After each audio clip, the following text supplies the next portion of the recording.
This is One on One.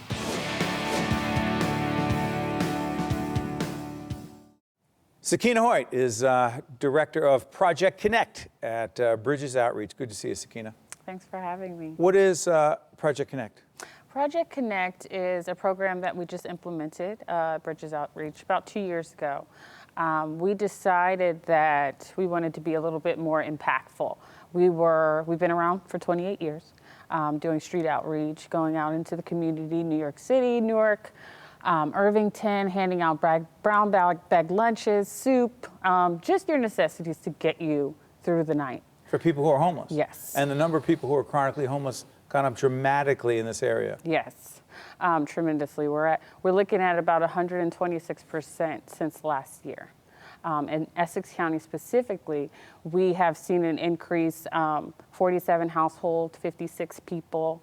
Every year, there's a count that's done the last week of January around the country. Right. And we found that the numbers have increased. And so this series of photos we're going to see, these are part of Project Connect. Yes. What's the idea behind them? Well, we have a supporter, Helen Frank. She's an artist and well-known artist in the community. She decided that we should put together an art program for our homeless clients. And so we partnered with the Newark Arts Council and also photographer Akintola Hanif.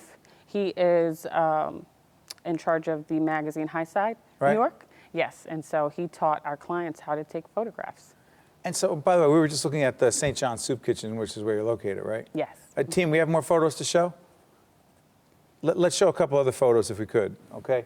As we're showing these photos, this is what they see. This is through their lens. That's Newark Penn Station, I know It that is. well. Mm-hmm. And they're living there? Living there. This is their community. These are people that they invest their time with and that help them to get through the hard times. You said to me before we got on the air, Sakinah, that you truly believe, as we look at these pictures, that if we wanted to, we could eliminate homelessness. Absolutely. How? Absolutely. There are cities throughout the United States that are making incredible strides in ending homelessness. Housing First, I'm not sure if you've heard of it, but basically the idea is that you take a homeless individual, instead of putting them in a shelter and then transitioning them to transitional housing, you just put them into housing, and then you wrap around all of the services that they need. There's a cost benefit to it. In Kansas City, they did a study in 2014. They housed over 100 people, homeless individuals, people with substance abuse issues, people with mental health illness, and then they provided services. They saved about $150 per person. If you're living on the street, you're using ambulance services, Right. sometimes jail, going to the hospital. Emergency room.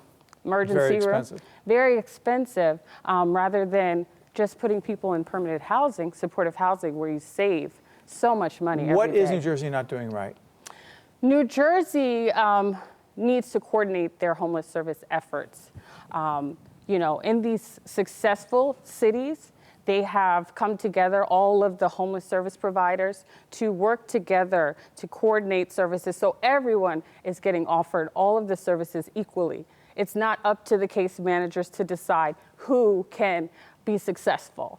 And again, they're offering housing first. We need affordable housing here. We need the funding to be focused on just housing people rather than getting them through the shelters, taking them through transitional housing. Just reallocating that money to get them into housing.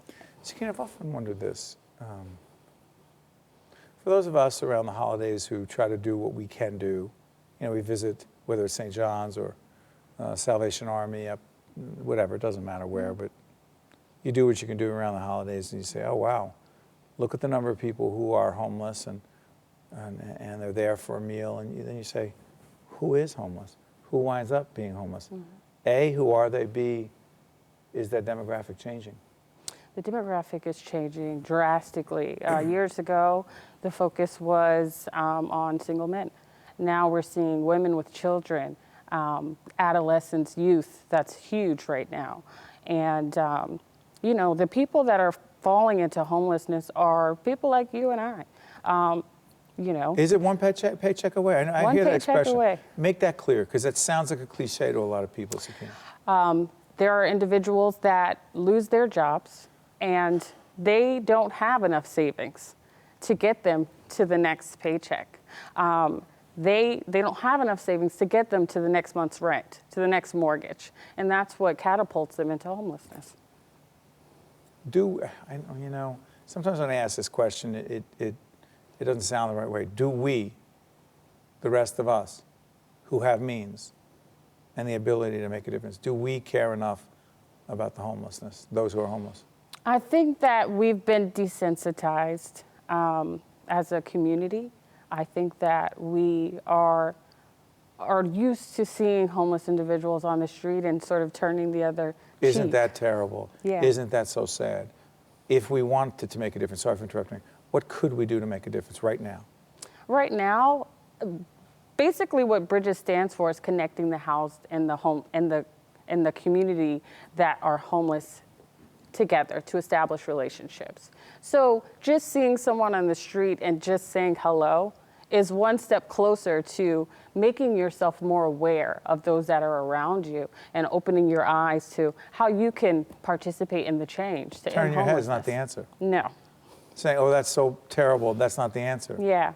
And that creates in your mind just the thoughts that there's no way to end homelessness. You know? It's not hopeless. It's not hopeless. Keep doing what you're doing. Thank you. Sakinah Hoyte, Director of Project Connect at a great organization, Bridges Outreach. Keep it up. Thank you so much. you. We Thanks appreciate for it. Stay having right me. there. One-on-One with Steve Adubato has been a production of the Caucus Educational Corporation, celebrating over 25 years of broadcast excellence. Funding for this special edition of One-on-One with Steve Adubato at NJIT has been provided by NJIT, Investors Bank, Verizon, Prudential Financial's Global Communications Department, the Healthcare Foundation of New Jersey, RWJ Barnabas Health, and by the North Ward Center. Transportation provided by Airbrook Limousine, serving the metropolitan New York, New Jersey area. One-on-One with Steve Adubato at NJIT has been produced in cooperation with FiOS One News.